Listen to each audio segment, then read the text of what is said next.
And since we are talking about the economy, let's focus a little on travel and tourism.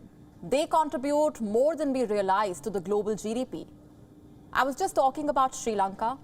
Tourism contributes 12% to the Sri Lankan GDP. In Europe, travel and tourism contributing nearly 10% to the GDP, employing 11.2% of the EU workforce and generating 1.3 billion euros every year. In other words, if Europe is to re-energize its COVID-19 struck economy, it is essential that tourism takes off. Currently, the sector has its wings cut. Flights are not taking off. Nearly 10,000 flights were cancelled in the last month. British Airways has now cancelled an additional 10,000 flights. And that's not it. Transiting through a European airport has become a nightmare in itself. There are long queues outside the airport. At the security check, there is also chaos at the baggage handling. So what exactly is going on?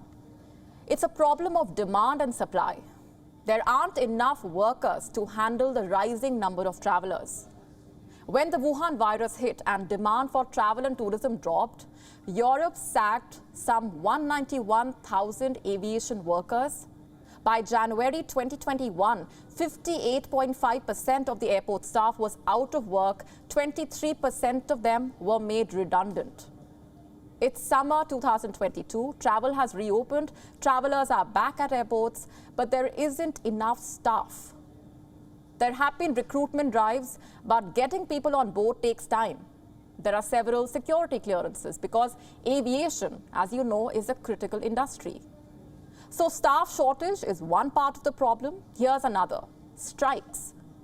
Airline staff members across Europe have been protesting. This includes staff at the British Airways, Ryanair, EasyJet, Lufthansa, and the Schiphol Airport. What do they want? Two things: better salary and better working conditions. Add staff shortages and strikes, and you get chaos. It looks like this. You see, international tourism has reached 70% of the pre-pandemic levels. People around the world are getting their passports stamped this summer. At least 31 European destinations have lifted COVID-19 entry rules. Europeans have plans for their summer holidays. A spate of cancellations and disruptions can dampen the summer spirit, and that's exactly what's happening in Europe. WION now available in your country. Download the app now. Get all the news on the move.